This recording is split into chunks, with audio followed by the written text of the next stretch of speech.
और अब आपको आगाह करते चलें कि ISPR समर इंटर्नशिप 2025 नौजवानों को बासलाहियत बनाने के लिए मौसर इक़दाम। Lieutenant general retired Mohammad Saeed का मुल्क भर की जामियात के तलबा से खिताब में कहना है कि पाकिस्तान ने अपने अमली इक़दामात से खित्ते में इस्तेहकाम का ज़ामिन मुल्क होने का सबूत दिया। पाकिस्तान आलमी अमन का अलमबरदार है। भारत खित्ते में अदम इस्तेहकाम का सबब और आलमी अमन के लिए खतरा बन चुका है। मजीद कहा कि नौजवान नस्ल को मुल्क की तरक्की और खुशहाली में अहम किरदार अदा करना होगा। हमारी ताकत इत्तेहाद, ईमान और नज़्मो ज़ब्त में पोशीदा है।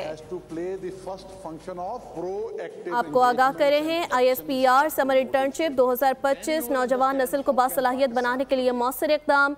Lieutenant general retired Mohammad Saeed का मुल्क भर की जामियात के तलबा से खिताब में कहना था कि पाकिस्तान ने अपने अमली इक़दामात से खित्ते में इस्तेहकाम का ज़ामिन मुल्क होने का सबूत दिया है। पाकिस्तान आलमी अमन का अलमबरदार है।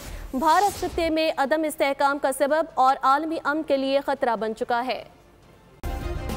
सब्सक्राइब करें और बेल दबाएं ताकि कोई खबर रह न जाए।